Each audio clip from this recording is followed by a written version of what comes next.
तो आइए दोस्तों, हम लोग बात करते हैं आज इकोनॉमी के ऊपर मेरे दोस्त शशांक के साथ। तो बेसिकली इकोनॉमी मेजर पार्ट क्यों है हम लोग के लाइफ का?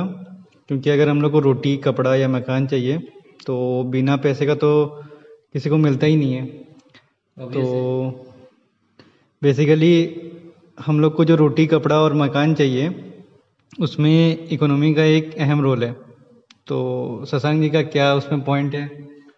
मेरा पॉइंट ये है कि जो इंडियन इकोनॉमी है वो agriculture is the backbone of our Indian economy. हमारे देश का जो अर्थव्यवस्था है उसमें कृषि का बहुत ही बड़ा योगदान है।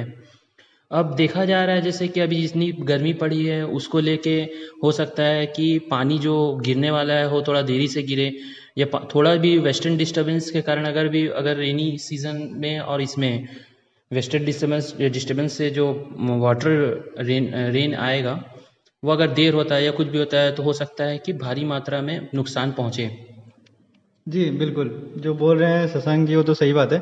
उनका मुद्दा भी, और उस पे ही आरबीआई गवर्नर का एक बयान भी आया है जो रिसेंटली फ्राइडे को आया था। हम लोग के जो आरबीआई गवर्नर है शशिकांत दास, उनका ये मानना है कि, या उनका ये एस्टिमेट है कि हम लोग का जो फाइनेंशियल ईयर है 2020-21 के लिए, तो जीडीपी नेगेटिव है। तो ये कोई मैथमेटिक का नंबर नहीं है जो नेगेटिव हो जा रहा है। जीडीपी नेगेटिव होना मतलब उसका ओवरऑल इम्पैक्ट हम लोग का और हम लोग का जितना भी रिलेटिव हैं या फैमिली वाले हैं सब पे आएगा। अल्टीमेटली हम लोग को सबको मिल के देश को इकट्ठा होके, जो हम लोग के प्राइम मिनिस्टर जी का जो स्लोगन है आत्मनिर्भर भारत का, उस पे कंसंट्रेट करना है। हम लोग सबको आत्मनिर्भर बनना है जिससे हम लोग का देश का इकोनॉमी फिर से दौड़े और हम लोग सब खुशहाल जिंदगी रहे। इस पे शशांक जी का क्या पॉइंट है वो हम देखते हैं। मेरा पॉइंट ये है कि आत्मनिर्भर तो जितने भी लेबर क्लासेस हैं उन लोग आत्मनिर्भर हैं। जो भी दिहाड़ी मजदूर हैं उन लोग आत्मनिर्भर हैं। जो कृषि है वो आत्मनिर्भर हैं। वो एक बार प्रोडक्शन करते हैं चावल या जो चीज़ का तो वो लोग रख के आराम से साल भर खाते हैं।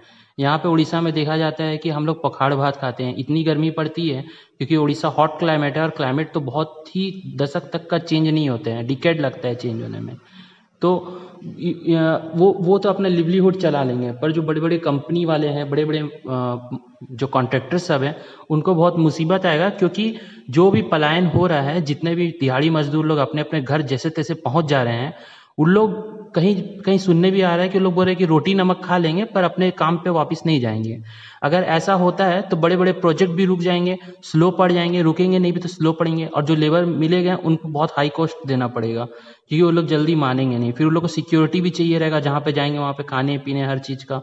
पर वो लोग जल्दी, अब तो नहीं लगता कि जो लॉकडाउन का फियर है वो इतना जल्दी निकलेगा, क्योंकि डब्ल्यूएचओ भी बोल चुका है कि आगे इतना जल्दी अभी नहीं, कोरोना वायरस नहीं जाने वाला।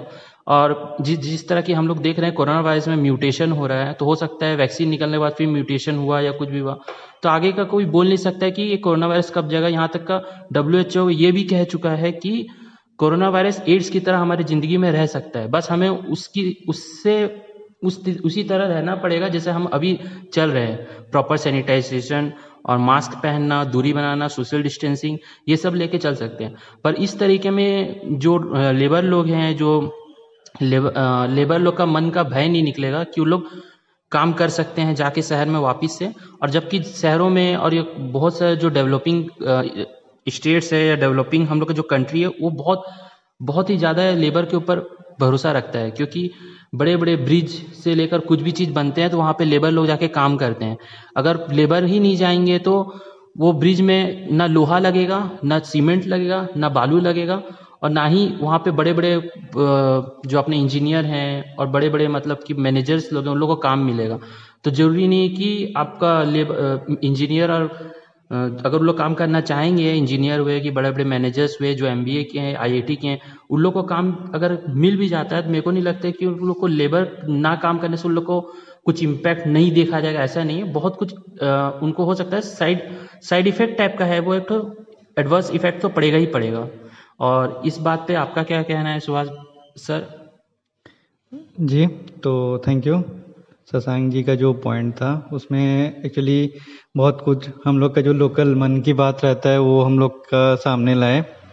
एक्चुअली बेसिकली हम लोग का जो चैनल है, ऐसा नहीं कि हम लोग कुछ चीज़ को बोलना चाहते हैं, ये हम लोग का ही कॉमन जो मन की जो बातें हैं वही हम लोग ओपन टॉक के जरिए बात करके आप लोग के सामने लाना चाहते हैं, या आपके अगर कुछ क्लैरिफिकेशन चाहिए तो उसी को करना चाहते हैं।